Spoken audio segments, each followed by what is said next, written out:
Բարի օր հարգելի հետևորդներ, եթերում ABC լուրերի ժամը 15-ի թողարկումն է, ես Սվետլանա Պետրոսյանն եմ, նախ կարևորը համառոտ։ Ռազմավարական հարաբերությունների նոր էջ, ինչ է քննարկել Սուրեն Պապիկյանը իրանցի գործընկերոջ հետ։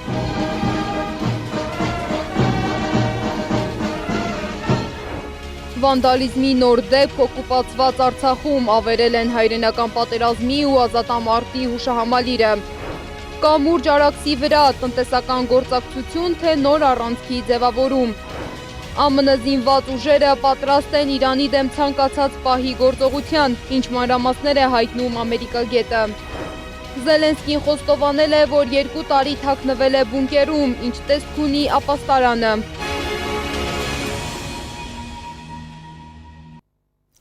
Մինչ գլխավոր թեմաներին անցնելը քիչ առաջ տեղեկացանք, որ Երևանի Շենգավիթ վարչական շրջանի թիվ 143 Մսուր մանկապարտեզի նախկին տնօրեն եւ տնօրենի ժամանակավոր պաշտոնակատար Ռուզաննա Դանելյանը վերանշանակումից ընդամենը 2 օր անց ձերբակալվել է։ Հակակոռուպցիոն կոմիտեից հայտնում են, որ Դանելյանը մեղադրվում է իրեն վստահված առանձնապես խոշոր չափերի գույքի հափշտակության եւ խոշոր չափերով կաշառք ստանալու համար։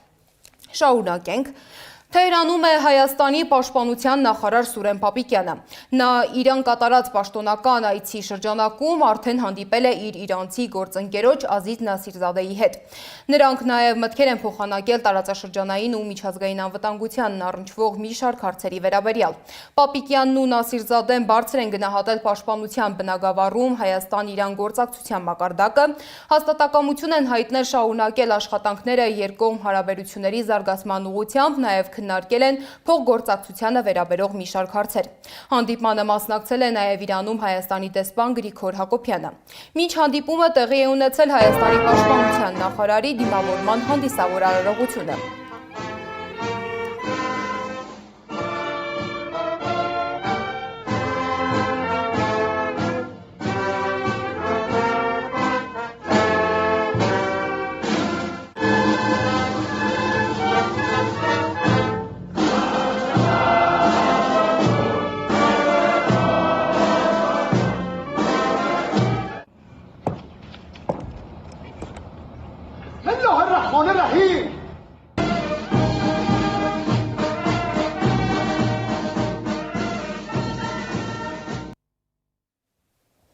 Անվտանգային օրակարգին զուգահեռ Հայաստանը շարունակում է քննարկել նաև էներգետիկ ռազմավարական ծրագրերը։ Ժնևում կայացած համաժողովում արտաքին գործերի նախարար Արարատ Միրզոյանը հայտարարել է, որ Երևանը մանրակրկիտ ուսումնասիրում է փոքր մոդուլային ռեակտորների տեխնոլոգիական տարբերակներն ու միջազգային գործընկերների առաջարկները։ Նշեմ, որ փետրվարի 9-ին Փաշինյանն ու ԱՄՆ փոխնախագահ Ջեյ Վենսը Երևանում համաձայնագիր ստորագրեցին, որի շրջանակում ԱՄՆ-ն Հայաստանին փոքր մոդուլային ռեակտորներ կտրամադրի։ Խոսքը $9 միլիարդ մասին է։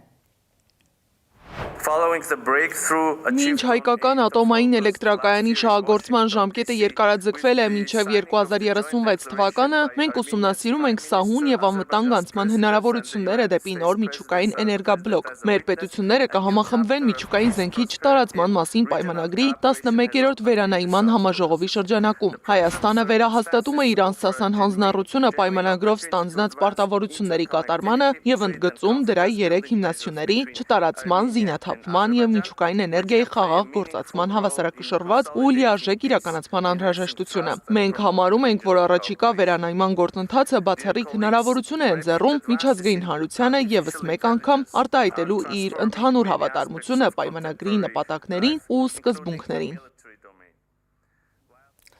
ՄԱԿ-ի մարդու իրավունքների խորհրդի նիստում Միրզոյանը անդրադարձել է նաև խաղաղության գործընթացին, նշելով, որ այն շարունակում է բարդանալ Բաքվում պահվող հայ գերիների եւ անհետ կորածների պատճառով։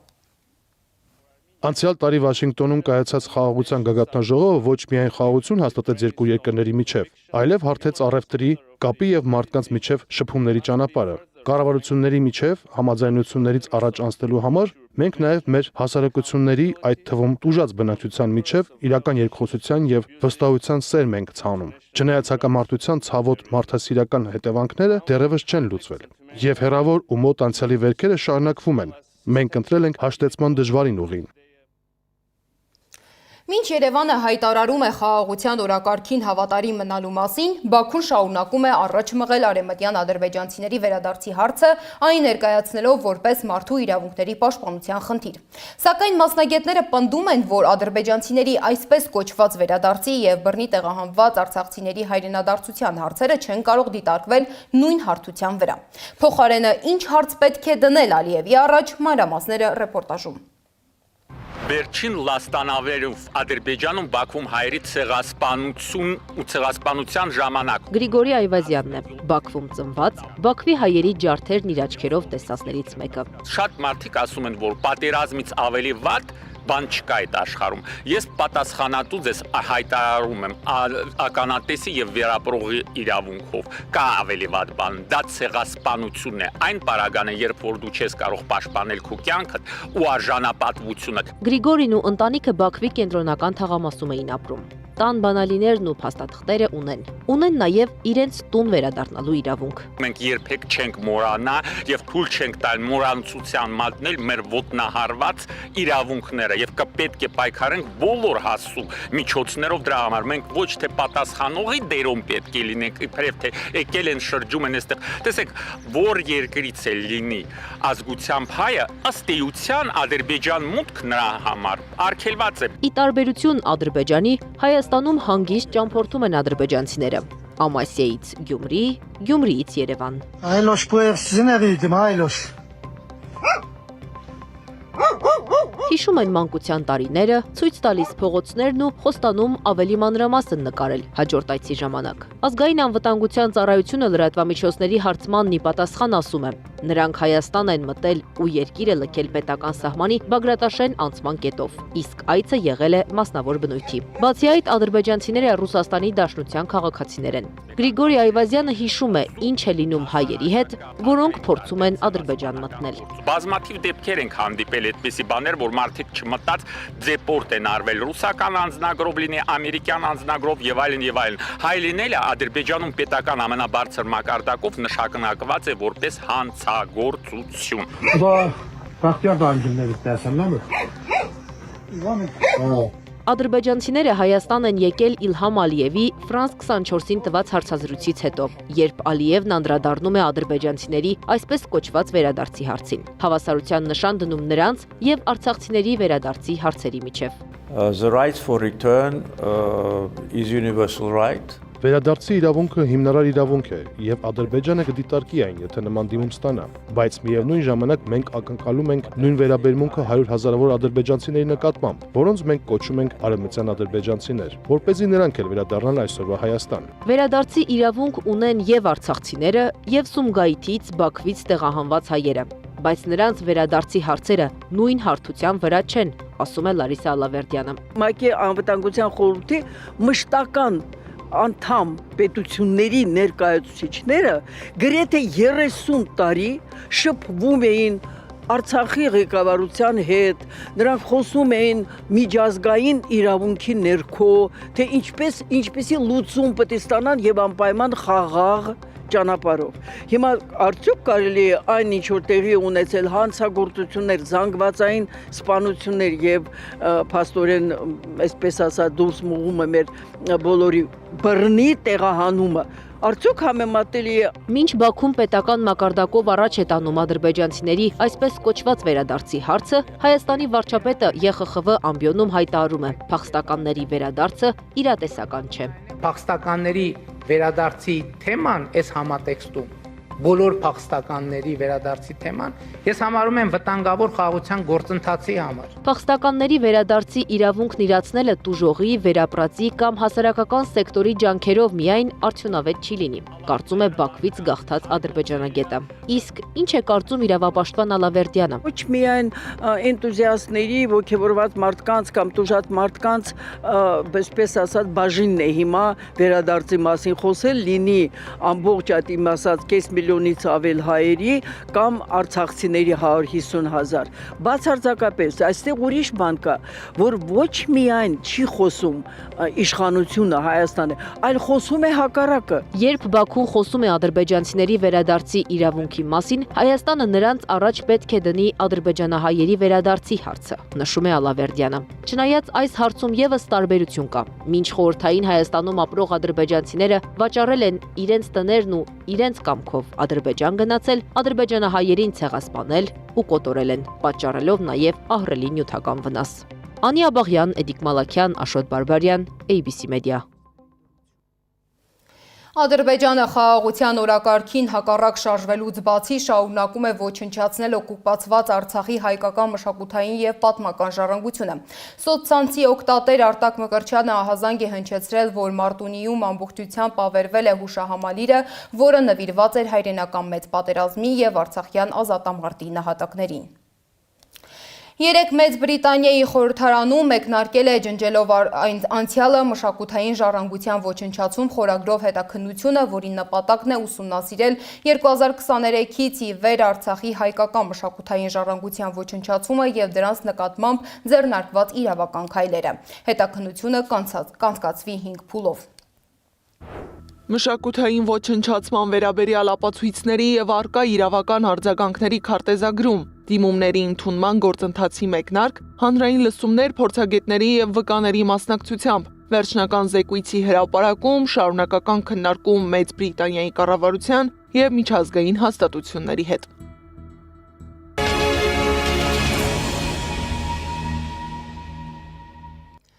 Հայաստանի հակակոռուպցիոն կոմիտեն այս պահին իրականացնում է ստուգումներ գործող պաշտոնյաների նկատմամբ, ոչ թե նախկինների։ Ազգային ժողովի պետական իրավական հարցերի հանձնաժողովի նիստում տեղեկացրել է կոմիտեի նախագահ Արթուր Նահապետյանը, պատասխանելով պատգամավոր Գեգամ Նազարյանի հարցերին, թե ինչ միջոցներով են պաշտոնյաները ձեռք բերում թանկարժեք իրեր, օրինակ $100,000 արժողությամբ բաճկոններ։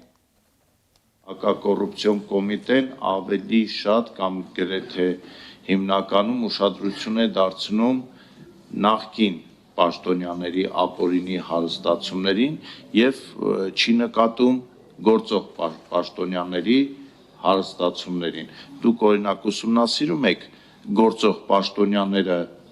թանկարժեք հագուստ, որ կրում են, ինչ միջոցներով են կրում, հետաքրվում եք, ասենք, եթե բաճկոնը, ասենք, $100,000 գերազանցում է, դա նվեր է, թե կարելի է այդ նվերը ընդունել, հանրությանը հետաքրքրող տեսակետ է։ Ինչու է հակակոռուպցիոն կոմիտեի ուշադրությունը գրավում ոչ թե գործող պաշտոնյան, այլ նախկին պաշտոնյան։ Կոռուպցիայի չափելիության հետ կապված էր հարցադրմանը։ Այդ մասով կարող եմ ասել միջազգային մի շարք կառույցներ կան, որոնք գնահատում են կոռուպցիայի ինդեքսը Հայաստանի Հանրապետությունում։ Մենք առանձին այդ մասով ուսումնասիրություններ եւ ըստ էության վիճակագրություն բալային չունենք, բայց կարող ենք ասել, որ բացահայտման առումով ունենք դրական դինամիկա եւ ըստ էության նաեւ համակարգային պայքար կոռուպցիոն երևույթների դեմ։ Իսկ վերաքննիչ քրեական դատարանը անփոփոխ է թողել Իմնեմնիմի հաղորդաշարի համահեղինակ Վազգեն Սաղաթելյանի կալանքի որոշումը, հայտնել է փաստաբան Արսեն Բաբայանը։ Նույն համատեքստում հերթական քրեական վարույթն է հարուցվել նաև համացանցում արված գրառման համար։ Ազատության փոխանցմամբ այս անգամ իրավապահների ուշադրության կենտրոնում հայտնվել է Ախուրյանցի 55-ամյա մի կին, որը ընդդիմադիր մերձևով շարժման համակիր է։ Նրա փաստաբան Արտակ Մովսիսյանի պնդմամբ խոսքը ոչ թե հրապարակային գրառման, այլ մասնավոր նամակագրության մասին է, որը սկրինշոտ է արվել եւ տարածվել համացանցում։ Թե ով է հրապարակել նամակագրությունը դեռ պարզ չէ։ Կնոջը մեղադրանք է առաջադրվել, դատարանը 1 ամսյա կալանք է սահմանել։ Հայ առաքելական եկեղեցին վերջին հրաժեշտն է տվել Կիլիկիո կաթողիկոսության երեցագույն միաբան Տաթև arczepiskopos Սարգսյանին, որը 85 տարեկան էր։ Տաթև Սրբազանի հոգեհանգստին ներկա չեն եղել Փաշինյանին միացած եպիսկոպոսները։ Գյումրիի իր կեցավայրում տնային կալանք կրող Միքայել Սրբազանին թույլ են տվել մասնակցել Տաթև Սրբազանի վերջին օծման պատարագին։ Շիրակի թեմի առաջնորդը ոստիկանների ուղեկցությամբ է գնացել Էջմիածին, որտեղ վերջին անգամ անցյալ տարվա հունիսին էր եղել։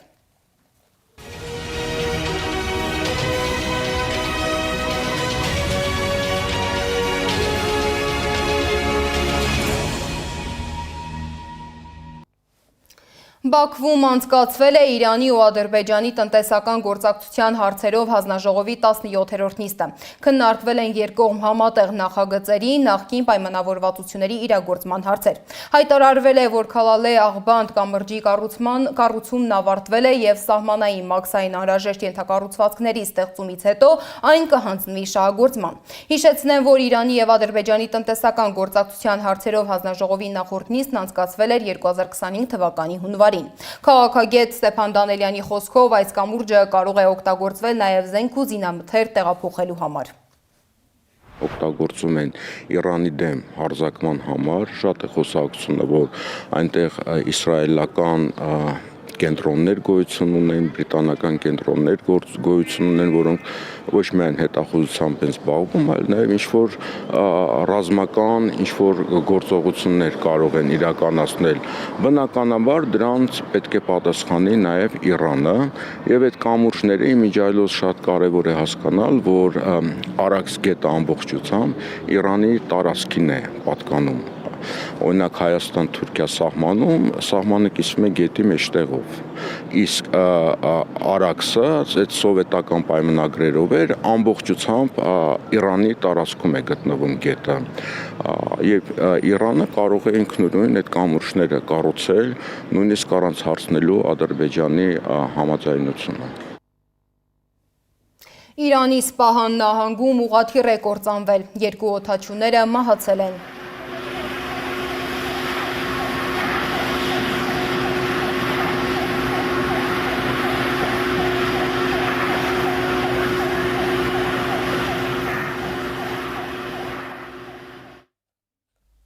ԱՄՆ նախագահ Դոնալդ Թրամփը հայտարարել է, որ նախընտրում է Իրանի հետ համաձայնության գալ միջուկային ծրագրի վերաբերյալ միաժամանակ վերահաստատելով Իսլամական Հանրապետության դեմ ուժ կիրառելու հնարավորությունը։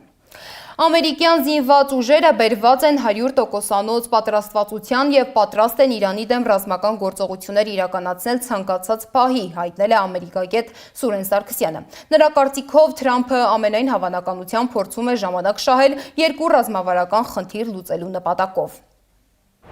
Նախ նա պետք է ձևավորի համապատասխան հասարակական ընկալում եւ աջակցություն, որի արդյունքում միայն կկարողանա դիմել գործողությունների։ Նա պետք է ցույց տա, որ բանակցային բոլոր հնարավորություններն սպառված են եւ այլևս հնարավոր չէ բանակցություններ վարել, նաեւ առաջ մղի այն թեզը, որ Իրանը չափազանց մոտ է միջուկային զենքի ձեռքբերմանը։ Երրորդ կարևոր հանգամանքը պայմանավորված է ներքաղաքական ռիսկերի նվազեցմամբ։ Եթե ռազմական օպերացիան ունենա ծանր հետևանքներ ամերիկյան բանակի կամ զինվորականների համար, դա ուղղակի հարված կհասցնի Թրամփի եւ հանրապետականների վարկանիշին, ինչի արդյունքում հանրապետականները նոյեմբերին կայանալիք ընտրություններում կարող են պարտվել եւ դեմոկրատները կարող են առաջ բերել իմպիչմենտի օրակարգը։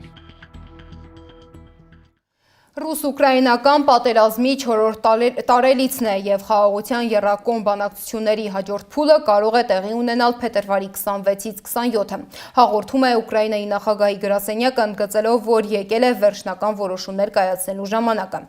Այս ֆոնին Վլադիմիր Զելենսկին խոստովանել է, որ 2 տարի ապրել է իր բունկերում, որը կառուցվել է խորհրդային տարիներին։ Սկզբում ապաստարանում տեղակայված է եղել Կիևի հատուկ ռազմական շրջանի շտաբը, իսկ հետագայում Ուկրաինայի Կոմկուսի կենտկոմը։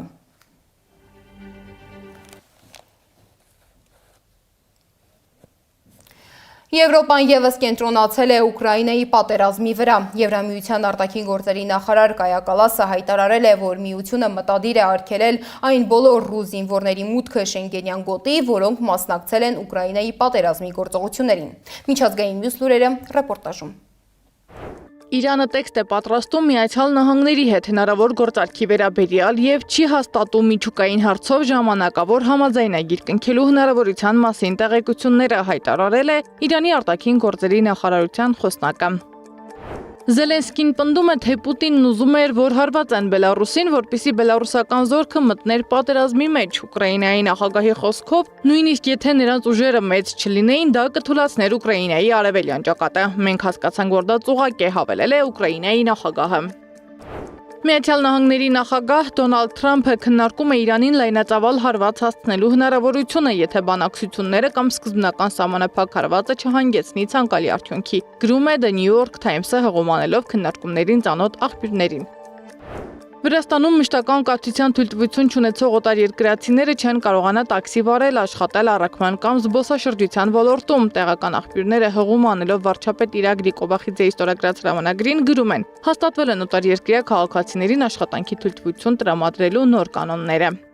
Ամերիկացի ֆինանսիստ Ջեֆրի Էփշտեյնն ԱՄՆ-ի տարբեր մասերում գտնվող գաղտնի պահարաններում համակարգիչներ ու լուսանկարներ է թաքցրել իշխանությունից։ Լրատվամիջոցների բացահայտած փաստաթղթերը ցույց են տալիս, որ ֆինանսիստը վճարել է մասնավոր խոզարկուներին Ֆլորիդայի իր տնից սարքավորումներ հանելու համար, փորձելով կանխել դրա հայտնաբերումը։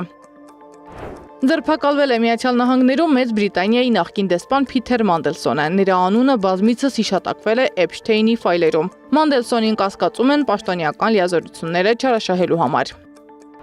Մակրոնը հայտարարել է, որ պետք է աշխատեն ռուսական նավթի արտահանման համար ծովային փոխադրումների լիակատար արգելքի ուղղությամբ։ Մեծ անհրաժեշտ է Ռուսաստանից Տվերային նավատորմի դեմ համակարգման բարձրագույն մակարդակ, ասել է Ֆրանսիայի նախագահը։ Միացյալ Նահանգների արևելյան ափի որոշ հատվածներում ուժեղ փոթորիկի պատճառով տեղացել է ավելի քան կես մետր ձյուն։ Ձմեռային փոթորկի մասին նախազգուշացումներ են արվել Հյուսիսային Կարոլինայից մինչև Մեն նահանգի հյուսիսային հատված։ Նման նախազգուշացումներ են արվել նաև Կանադայի արևելյան որոշ հատվածներում։ Երկուշաբթի Միացյալ Նահանգներից եւ դեպի Միացյալ Նահանգներ ավելի քան 5000 չվերթ է չեղյալ հայտարարվել, 100 հազարավոր մարդիկ մնացել են առանց էլեկտրաէներգիայի։ 2026 թվականի մարտի 1-ից Եգիպտոս մուտքի վիզայի արժեքը $25-ից կբարձրանա մինչև $30։ Զբոսաշրջության ընկերությունների պալատը հայտարարել է, որ որոշումն ուղղված է զբոսաշրջության ոլորտի զարգացմանը, ծառայությունների որակի բարելավմանը եւ զբոսաշրջային ոլորտում Եգիպտոսի մրցակցության բարձրացմանը։ Սեդամ Ակարյան, Նոնա Գևորգյանը, ABC Media։ Այս ժամի համար նախատեսել էինք այսքանը, շարունակեք հետևել մեզ YouTube-ում, Facebook-ում, Telegram-ում, WhatsApp-ում, Instagram-ում ու TikTok-ում կամ այցելեք մեր պաշտոնական կայք www.abcmedia.am։ Շնորհակալություն, որ մեզ հետ էիք, ABC լուրերի գլխավոր թողարկումը եթերում կլինի ժամը 18-ին։ Տաղավարում կաշխատի իմ գործընկեր Աննա Սարգսյանը։